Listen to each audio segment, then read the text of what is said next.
전쟁터에서 눈에 잘 띄는 건 곧 죽음을 의미합니다. 마치 어두운 숲속에서 형광등을 켠 채 걸어 다니는 것과 같죠. 그런데 재미있는 사실은 바다 위를 달리는 군함들은 대부분 회색으로 칠해져 있다는 겁니다. 언뜻 보면 그냥 밋밋한 회색 페인트 같지만 이 색깔 하나가 2차 세계대전 당시 수천 척의 배를 구했거든요. 반면 북극과 남극을 누비는 쇄빙선들은 새빨간 선체를 자랑합니다. 소방차처럼 강렬한 빨간색이죠. 같은 바다를 항해하는 배들인데 한쪽은 최대한 안 보이려 하고 한쪽은 최대한 눈에 띄려고 합니다. 이 차이 하나가 실제로 수많은 목숨을 좌우했던 역사가 있습니다. 오늘은 군함과 쇄빙선의 색깔에 숨겨진 생존 전략과 과학적 원리, 그리고 그 배경에 있는 흥미로운 역사적 사건들을 파헤쳐 보겠습니다. 군함을 회색으로 칠하는 이유를 이해하려면 먼저 바다라는 전장의 특성을 알아야 합니다. 육지에서는 나무 뒤에 숨거나 참호를 파면 되지만 사방이 탁 트인 바다에서는 숨을 곳이 없거든요. 수평선까지 아무것도 없는 넓은 바다에서 거대한 철 덩어리를 숨긴다는 건 사실상 불가능한 일입니다. 그래서 배 자체를 주변 환경과 비슷하게 만들어서 최대한 눈에 띄지 않게 하는 게 유일한 방법이죠. 카멜레온이 주변 색깔에 맞춰 몸 색깔을 바꾸는 원리와 일맥상통합니다. 여기서 핵심은 수평선 근처에서 배가 어떻게 보이느냐인데, 바다와 하늘이 만나는 그 경계 부근에는 항상 뿌옇게 연무가 끼어 있습니다. 이 연무의 색깔이 바로 회색이죠. 맑은 날에도 흐린 날에도 안개가 느낀 날에도 수평선은 대체로 회색빛을 뗍니다. 그래서 회색으로 칠한 군함은 다양한 기상 조건에서 가장 무난하게 배경에 녹아들 수 있는 겁니다. 물론 역사적으로 군함의 색깔은 계속 변해왔습니다. 고대 로마 시대에는 율리우스 카이사르가 정찰선을 청록색으로 칠했다는 기록이 있고 1차 세계대전 때는 아예 기하학적 무늬를 그려넣은 배들이 등장했죠. 이걸 대질위 위장이라고 부르는데 마치 현대 미술 작품처럼 검은색과 흰색, 회색을 이용해서 복잡한 줄무늬를 그려넣은 겁니다. 얼룩말 무늬를 연상하면 됩니다. 목표는 배를 숨기는 게 아니라 적의 잠수함 승무원들을 혼란스럽게 만드는 거였습니다. 당시 독일 유보트는 잠망경으로 목표물을 관찰한 뒤 거리와 속도, 방향을 계산해서 어뢰를 발사했는데 이 줄무늬 때문에 배의 앞뒤가 헷갈리고 속도 판단도 어려워졌던 거죠. 착시 현상을 일으키는 그림처럼 적의 눈을 속이는 전략이었습니다. 실제로 영국 해군이 1918년에 분석한 자료를 보면 재미있는 결과가 나옵니다. 대질 위장을 한 배들이 공격을 더 자주 받았어요. 일반 도색배는 항해 중 1.12%가 공격받았는데 대질 위장배는 1.47%가 공격받았거든요. 얼핏 보면 실패한 것처럼 보이죠. 그런데 어뢰에 맞은 배들 중에서 실제로 침몰한 비율을 보면 대질 위장배는 43%만 가라앉았고 일반 도색배는 54%가 침몰했습니다. 결국 대질 위장이 배를 숨기지는 못했지만 적이 정확하게 명중시키기는 더 어렵게 만든 겁니다. 축구 골키퍼가 형광색 유니폼을 입는 것과 반대되는 전략이었죠. 심지어 당시 보험회사들은 승인된 대질 디자인으로 칠한 배들에게 보험료 할인을 해줬을 정도였습니다. 통계적으로 생존율이 높았으니까요. 2차 세계대전 때는 더욱 과학적인 접근이 시작됩니다. 미 해군은 3줄가지가 넘는 위장 체계를 개발했는데 이걸 메저라고 불렀습니다. 패션 디자이너가 계절과 장소에 맞는 옷을 디자인하듯이 해군도 작전 지역과 환경에 맞는 위장 패턴을 개발한 거죠. 메저 32는 그라데이션 기법을 사용해서 배의 윗부분은 밝은 회색, 아래는 어두운 회색으로 칠해서 수평선과의 경계를 흐리게 만들었습니다. 태평양에서 작전하는 배들은 주로 이 방식을 썼고 남서태평양에서는 아예 짙은 파란색으로 칠한 배들도 있었습니다. 그 지역 바다 색깔이 유난히 푸르렀거든요. 실제로 파란색으로 칠한 배들이 공격을 덜 받았다는 기록도 있습니다. 환경에 맞춰 옷을 갈아입는 것처럼 배도 바다에 맞춰 색을 바꾼 셈이죠. 그런데 여기서 더 극단적인 실험도 있었습니다. 바로 분홍색 군함이죠. 전쟁터의 분홍색이라니 발레복을 입고 권투장에 나가는 것처럼 들리지만 실제로 효과가 있었습니다. 1940년에 영국의 루이스 마운트배튼 제독이 유니언 캐슬 라인 소속 배 한 척이 분홍빛 연무 속으로 사라지는 걸 목격했습니다. 그래서 그는 자기 함대의 구축함들을 분홍색으로 칠하라고 명령했고 이 색깔은 마운트배튼 핑크라는 이름으로 불리게 됐죠. 새벽과 황혼 시간대에 수평선이 분홍빛을 띠는 경우가 많았기 때문에 그 시간대에는 분홍색 배가 정말로 잘 안 보였다고 합니다. 미국 해군도 우연히 분홍색 군함을 갖게 되는데 USS 윈슬로우라는 구축함이 남아프리카 케이프타운에 입항했을 때 페인트가 떨어져서 새로 칠해야 했는데 항구에 분홍색 페인트밖에 없었던 겁니다. 함장이 고민 끝에 어쩔 수 없이 분홍색으로 칠했는데 나중에 남대서양 함대에 합류했을 때 잉그램 제독이 분홍빛 연무 속에서 거의 보이지 않는 윈슬로우를 보고 너무 감탄해서 나머지 함대도 다 분홍색으로 칠하라고 명령했다고 합니다. 전쟁터에서 분홍색 배들이 떠다니는 모습은 상상만으로도 기이하지만 효과는 확실했던 거죠. 2차 대전 중에는 더 획기적인 기술도 등장했습니다. 캐나다 해군이 실험한 확산 조명 위장인데 배 주변에 여러 개의 프로젝터를 설치해서 배 옆면에 빛을 쏴서 배의 밝기를 배경과 똑같이 맞추는 방식이었죠. 무대 조명으로 배우를 돋보이게 만드는 것과 정반대로 조명으로 배를 지우는 기술이었습니다. 실험 결과 가시거리가 75%나 줄어들었습니다. 영국 해군도 비슷한 실험을 했는데 조명을 끈 상태에서는 3마일 밖에서도 배가 보였지만 조명을 켜면 1.2마일까지 접근해야 겨우 보일 정도였습니다. 하지만 이 시스템은 너무 복잡했고 무엇보다 2차 대전 중반부터는 레이더와 적외선 감지기, 음향 탐지 장비들이 본격적으로 사용되기 시작했습니다. 게다가 어뢰 자체도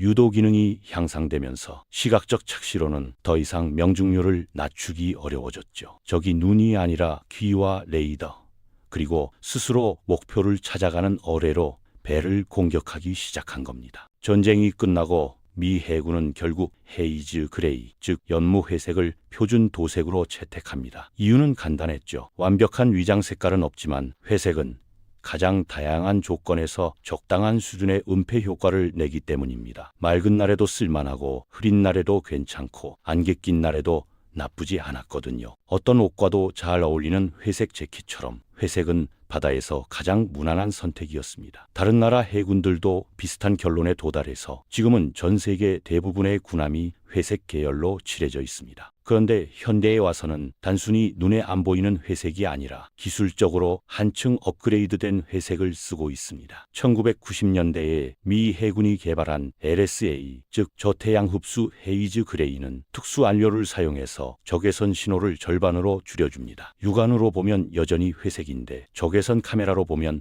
훨씬 어둡게 나타나는 거죠. 스파이 영화에 나오는 특수 도료처럼 보이지 않는 영역에서 배를 숨겨주는 겁니다. 이 페인트는 1995년에 처음 USS 덱스터러스라는 기뢰 제거함에 적용됐고 나중에는 USS 에식스나 조지 워싱턴 같은 대형 함정들도 이 페인트를 사용했습니다. 호주 해군도 2013년부터 근적외선 반사 폴리실록산 헤이즈 그레이로 바꿨는데 이 페인트를 칠하니까 선체 표면 온도가 20도나 떨어지고 적외선 신호도 크게 줄었다고 합니다. 여름 햇볕 아래에서 검은 옷과 흰 옷의 온도 차이가 나는 것처럼 페인트 종류에 따라 배의 표면 온도도 크게 달라지는 거죠. 그럼 현대에는 대질 위장이 완전히 사라졌느냐? 그건 아닙니다. 스웨덴의 비스비급 초계함이나 노르웨이의 스콜드급 같은 연안 작전용 소형 함정들은 여전히 회색 계열의 패턴 위장을 사용하고 있습니다. 연안은 육지와 바다가 섞여 있고 배경이 복잡하기 때문에 단색보다는 패턴이 더 효과적일 수 있거든요. 정글에서는 단색 군복보다 얼룩무늬 군복이 더 효과적인 원리와 같습니다. 2013년에는 미 해군의 연안 전투함 USS 프리덤이 2차 대전 때 쓰던 메저 32 패턴으로 칠해져서 화제가 됐습니다. 싱가포르 배치를 앞두고 위장 효과를 테스트하기 위해서였는데 결과적으로 다른 함정들에는 적용되지 않았고 프리덤 자체도 이미 퇴역했죠. 최근에 영국 해군의 HMS 타마나 캐나다 해군의 HMCS 레지나 같은 배들이 대전 패턴으로 칠해진 적이 있는데 이건 실제 전투용이 아니라 역사적 기념이나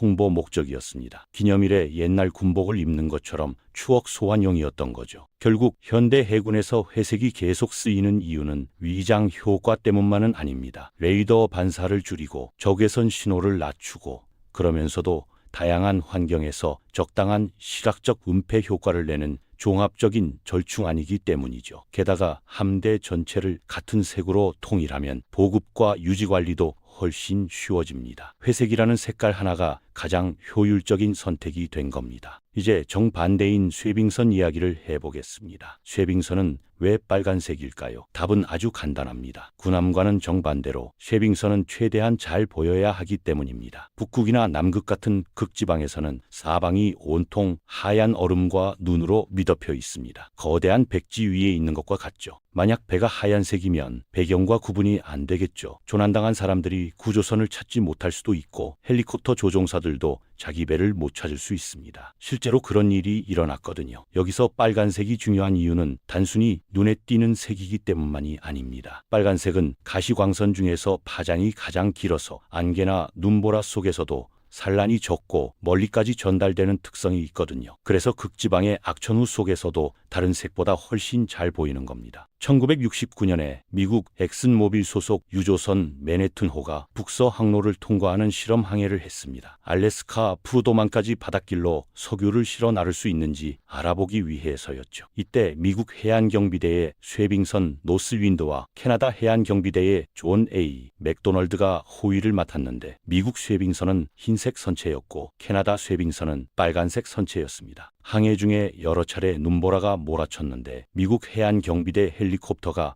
자기 모함인 노스윈드를 찾지 못하는 상황이 발생했습니다. 흰 눈보라 속에서 흰색 배가 완전히 사라져버린 거죠. 우유에 설탕을 떨어뜨리면 안 보이는 것처럼 흰 배는 흰 눈 속에 녹아버렸습니다. 결국 헬리콥터는 훨씬 잘 보이는 빨간색 캐나다 쇠빙선에 착륙할 수밖에 없었습니다. 이 경험 이후 미국 해안경비대는 모든 쇠빙선의 선체를 빨간색으로 바꾸기로 결정했습니다. 창피한 경험이 결국 더 나은 결정으로 이어진 거죠. 소련과 러시아, 캐나다는 이미 오래전부터 쇠빙선을 빨간색으로 칠해왔습니다. 그들은 처음부터 극지방 환경에서 고가시성이 중요하다는 걸 알고 있었던 거죠. 낮 시간대에는 빨간색과 흰색 선체가 멀리서도 잘 보이고 배의 뱃머리를 흰색 띠로 표시해두면 어느 쪽이 앞인지도 쉽게 알 수 있습니다. 조난자 입장에서는 구조선이 어느 방향으로 가고 있는지 파악하는 게 생사를 가를 수 있거든요. 안개 속에서 등대 불빛을 찾는 것처럼 눈보라 속에서 빨간 배를 찾는 겁니다. 미국 해안경비대는 지금도 배의 임무에 따라 선체 색깔을 다르게 칠합니다. 흰색은 일반 경비정과 구조선,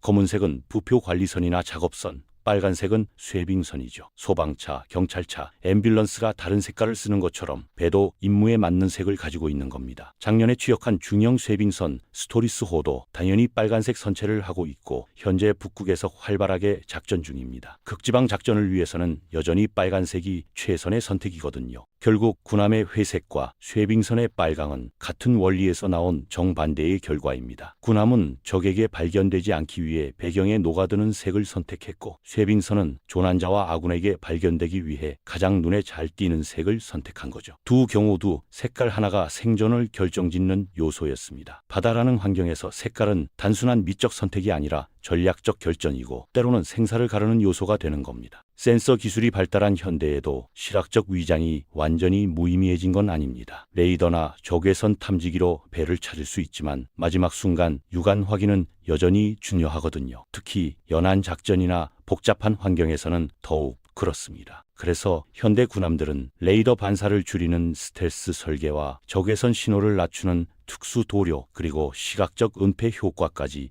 모두 고려한 종합적인 접근을 하고 있습니다. 회색이라는 색깔 하나에도 수십 년간 축적된 과학과 전투 경험 그리고 생존 전략이 담겨 있는 셈이죠. 다음에 바다를 보게 된다면 저 무심한 회색 페인트 속에 숨겨진 치열한 생존 싸움을 떠올려 보는 건 어떨까요?